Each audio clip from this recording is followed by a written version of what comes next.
Hello friends, maths magic में आपका स्वागत है। आज के क्लास में हम लोग एनसीईआरटी क्लास 10th एक्सरसाइज 13.1 का क्वेश्चन नंबर 6 को डिस्कस करेंगे। The table below shows the daily expenditure on food of 25 house holds in A locality.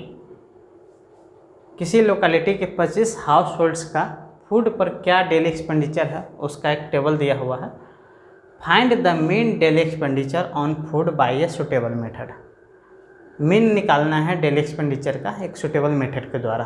तो मीन फाइंड करने का हमारे पास 3 मेथड होता है ग्रुप डेटा का मीन फाइंड करने के लिए। पहला मेथड होता है डायरेक्ट मेथड, दूसरा होता है एज्यूम्ड मीन मेथड, तीसरा होता है स्टेप डेविएशन मेथड। तो किस मेथड को हम लोग इसमें यूज करेंगे उसको आगे हम लोग देखेंगे। पहले हम लोग इस डेटा के हेल्प से इस डेटा को समझते हैं और इसके हेल्प से हम लोग आगे का टेबल तैयार करते हैं। पहला रो में है डेली एक्सपेंडिचर इन रुपीज़, और वो किस तरह का डेटा है, इसमें ग्रुप डेटा है। और इस ग्रुप डेटा के करस्पॉन्डिंग क्या है, नंबर ऑफ हाउस होल्ड्स है, जो कि सेकेंड रो में लिखा हुआ है। एक ग्रुप डेटा कंटिन्यूअस है, यानी कि 100 से 150 पहला ग्रुप डेटा है, यानी इतना रुपीज़ डेली एक्सपेंडिचर हो रहा है कितना हाउस होल्ड्स में, 4 हाउस होल्ड्स में। उसी तरह से 150 से लेकर 200 के बीच डेली एक्सपेंडिचर है 5 हाउस होल्ड्स में। 200 से 250 के बीच डेली एक्सपेंडिचर है 12 ऐसा हाउस होल्ड्स है जहाँ पर इस तरह का डेली एक्सपेंडिचर है। उसी तरह से 250 से 300 का डेली एक्सपेंडिचर है 2 हाउस होल्ड्स में, और 300 से 350 डेली एक्सपेंडिचर है 2 हाउस होल्ड्स में। ठीक है, अब इस 2 रो के हेल्प से हम लोग 2 कॉलम तैयार करते हैं। पहला कॉलम होगा क्लास इंटरवल का, जिसमें हम लोग इस ग्रुप डेटा को एज इट इज हम लोग वर्टिकली लिखते हैं। दूसरा कॉलम में हम लोग फ्रीक्वेंसी का बनाते हैं, जिसमें नंबर ऑफ हाउस होल्ड्स को करस्पॉन्डिंग क्लास इंटरवल के सामने लिखते हुए दूसरा कॉलम हम लोग तैयार किए, जिसको हम लोग FI से रिप्रेजेंट किए। तीसरा कॉलम हम लोग तैयार करते हैं क्लास मार्क का।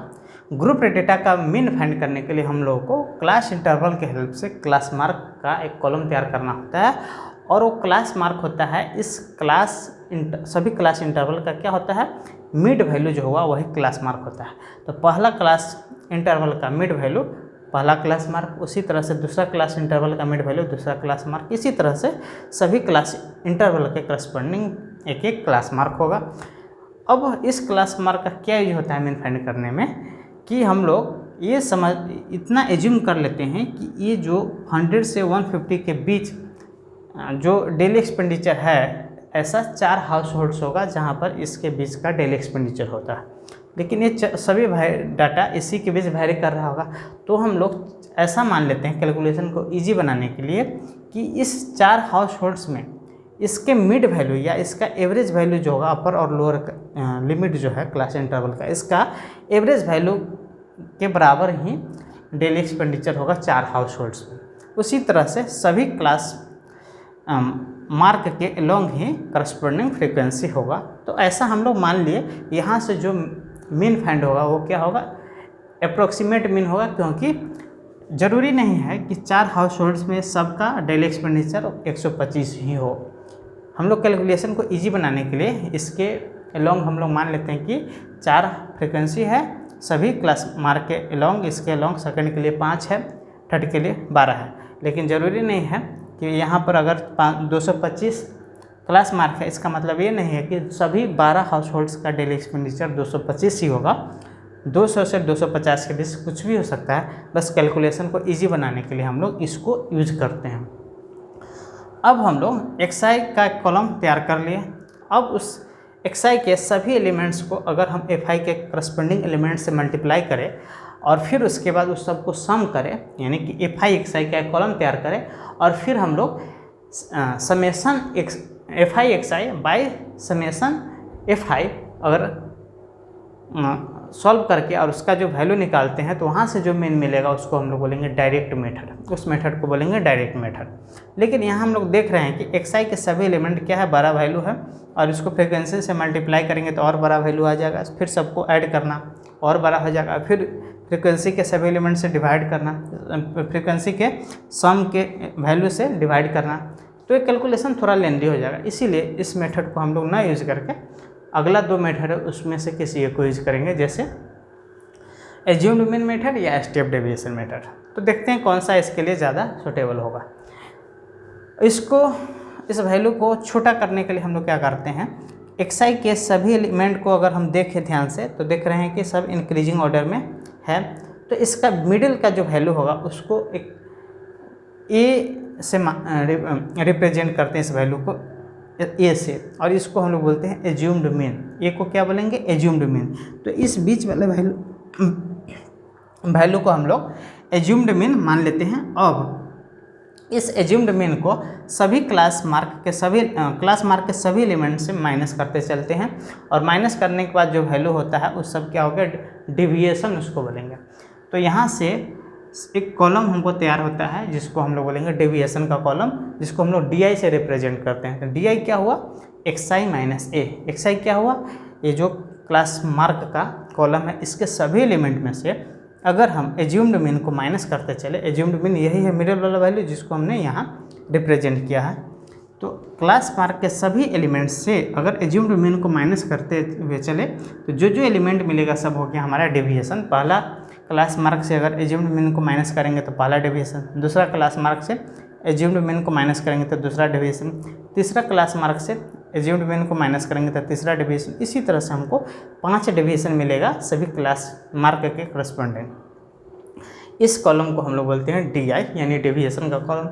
अब यहाँ हम लोग डेविएशन और फ्रीक्वेंसी को अगर मल्टीप्लाई करते हैं, फिर उसको सम करते हैं, और उसकी हेल्प से फिर आगे हम लोग फार्मूला यूज़ करके जो मेथड यूज़ करेंगे मीन फाइंड करने में, उस मेथड को बोलते हैं एज्यूम्ड मीन मेथड। लेकिन यहाँ देख रहे हैं यहाँ भी वैल्यू जो है डेविएशन के एलिमेंट्स जो है वो भी बड़ा ही है। यहाँ पर -100 है, यहाँ 50 है, -50 है, यहाँ 0 है, यहाँ 50 और यहाँ 100। अभी भी ये वैल्यू पूरा रूप से छोटा नहीं हुआ है, इसको और छोटा किया जा सकता है। तो छोटा करने के लिए हम लोग क्या करते हैं, क्लास साइज जो होगा यानी क्लास इंटरवल का जो डिफरेंस होता है, गैप होता है, उसको हम लोग बोलते हैं क्लास साइज। सभी क्लास इंटरवल का डिफरेंस आप देख सकते हैं कितना है, 50 है। जैसे इसका देखिए 200 से 250, 50 का डिफरेंस 150 से 250, यानी सभी का डिफरेंस क्या है, सभी क्लास इंटरवल का डिफरेंस कितना है, 50 है। तो इस 50 को हम लोग बोलेंगे क्लास साइज। तो अगर 50 से क्लास साइज से इस डिवीजन के सभी एलिमेंट में डिवाइड करेंगे तो सभी वैल्यू क्या है, डिविजिबल है, और डिवाइड करने के बाद एक छोटा सा इंटीग्रल वैल्यू मिल जाएगा, जिसको हम लोग इस कॉलम को बोलेंगे EY, और जिस वैल्यू से डिवाइड कर रहे हैं उसको हम लोग बोलते हैं क्लास साइज। तो उस क्लास साइज को हम लोग H से रिप्रेजेंट करेंगे, और H का वैल्यू हो गया 50। 50 क्या होता है, क्लास साइज। अब क्लास साइज क्या हुआ, किसी भी सभी क्लास इंटरवल का जो डिफरेंस हो रहा है वो सब इक्वल है, और उस इक्वल वैल्यू को हम लोग क्लास साइज H से रिप्रेजेंट किया, और उस क्लास साइज से डिवीएशन के सभी एलिमेंट में अगर डिवाइड किए तो जो हमको एलिमेंट्स मिलता चला गया, उस एलिमेंट्स का जो कॉलम तैयार होगा उसको हम लोग EY से रिप्रेजेंट करेंगे। यानी EY इक्वल टू DI यानी डिवीएशन के सभी एलिमेंट्स, यानी DI डिविजिबल बाय H है ना, डिवाइडेड बाय H। H क्या हुआ, क्लास साइज। तो -100 में 50 से अगर डिवाइड करेंगे तो -2, उसी तरह से -50 में 50 से डिवाइड करेंगे तो -1, 0 में 50 से डिवाइड करेंगे तो 0, 50 में 50 से डिवाइड करेंगे तो 1, और 100 में 50 से डिवाइड करेंगे तो 2। इस प्रकार हमको दूसरा एक कॉलम मिला, जिस कॉलम को हम लोग EY से रिप्रेजेंट किए। अब EY का एलिमेंट्स को अगर हम ध्यान से देखें तो ये वैल्यू बहुत छोटा हो चुका है। अब हम लोग अगर इसको फ्रिक्वेंसी से मल्टीप्लाई करें तो इजीली मल्टीप्लाई कर सकते हैं, और उसका कैलकुलेशन भी छोटा होगा अगर सम करेंगे तो FI इंटू EY का एक कॉलम तैयार करते हैं जिसमें फ्रीक्वेंसी के सभी एलिमेंट और उसी के करस्पॉन्डिंग EY के सभी एलिमेंट्स को मल्टीप्लाई करते चलते हैं। यानी 4 into -2 is -8, 5 into -1 is -5, 12 into 0 is 0, 2 into 1 is 2, और 2 इंटू 2 इज़ 4। इस प्रकार हमने FI और EY के सभी एलिमेंट्स को FI और EY के सभी करस्पॉन्डिंग एलिमेंट्स को मल्टीप्लाई करने के बाद यहाँ FI EY के कॉलम में हमने लिख दिया। अब यहाँ तक हम लोग फाइनल पहुँच गए। स्टेप डेविएशन मेथड यूज करने के लिए। स्टेप डेविएशन मेथड में क्या हमको चाहिए होता है, एफ आई यू वाई का sum, F I U Y के सभी एलिमेंट्स का सम, जिसको हम लोग sigma F I U Y से रिप्रेजेंट करते हैं, sigma F I U Y. और इस सभी एलिमेंट्स को अगर ऐड करें तो -8 -5 -13 हो गया, और +2 और +4 ये हो जाएगा, सबको सम करेंगे तो हो जाएगा -7। तो sigma F I U Y हम क्या मिल गया, -7। अब उस स्टेप डेविएशन मेथड में sigma F I U Y के साथ साथ हमको सिग्मा एफ आई का भी वैल्यू चाहिए होता है।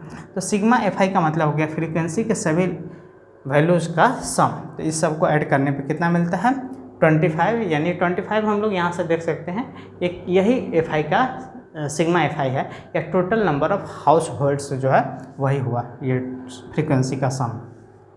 सिग्मा एफ आई भी मिल गया, sigma F I U Y भी मिल गया, एच भी हमारे पास है, क्लास साइज यहाँ से हम लोग देख चुके हैं, और ए जो एज्यूम्ड मीन है 225, ये हम लोग इस क्वेश्चन के लिए माने हैं। तो इस प्रकार हमारे पास A, sigma F I U Y, sigma F I U Y, sigma F I और sigma F I U Y और एच सभी वैल्यू है। तो इस चारों वैल्यू के हेल्प से हम लोग स्टेप डेविएशन मेथड से मीन फाइंड कर सकते हैं।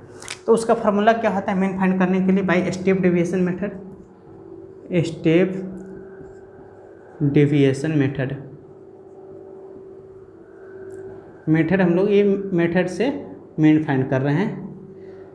तो इसमें मीन फाइंड करने का फार्मूला है x bar equal to A plus, ये क्या है assumed mean, A plus sigma F I A Y by sigma F I into H, H क्या हुआ क्लास साइज। अब ये चारों वैल्यू को हम लोग, ये सब हमारे पास वैल्यू है ही, इस सबको यहाँ इस फार्मूला में सब्स्टिट्यूट करते हैं। तो ए की जगह हम लोग लिखेंगे 225 प्लस ब्रैकेट के अंदर sigma F I U Y की जगह -7 बाई सिग्मा एफ आई की जगह 25 इंटू एच के जगह यहाँ से 50। इस 25 से 50 को 2 टाइम्स में कैंसिल कर सकते हैं। अब यहाँ -7 इंटू 2 हो जाएगा -14, और उसके साथ है प्लस 225। तो ऐड करने पे हो जाएगा 225 में से -14, मतलब 14 उसके साथ उसमें से माइनस होगा तो हो जाएगा 211। ठीक है, तो ये जो हुआ इतना रुपीज़ होगा, ये रुपीज़ क्या रिप्रेजेंट करेगा, main daily expenditure on food. क्या हुआ, main daily expenditure on food कितना हुआ, RS या ₹211। तो इस तरह से हम लोग स्टेप डेविएशन मेथड यूज़ करके मीन फाइंड किए हैं। इसमें हम लोग डायरेक्ट मेथड से भी मीन फाइंड करते हैं, वहाँ से भी इतना ही आंसर आता, और एज्यूम्ड मीन मेथड से भी अगर मीन फाइंड करते तो मीन इतना ही आता। ये जो मीन वैल्यू आया ये क्या हुआ, एग्जैक्ट मीन नहीं हुआ, ये अप्रोक्सीमेट मीन होता है। ग्रुप डेटा से जो भी मीन फाइंड करते हैं अप्रोक्सीमेट मीन होता है। ठीक है, अनग्रुप डेटा अगर रहता है तो वहाँ से मीन फाइंड होता है, वो एग्जैक्ट होता है। तो आज के लिए इतना है, फिर मिलते हैं नेक्स्ट वीडियो में, हम लोग क्वेश्चन नंबर 7 को डिस्कस करेंगे। Thank you.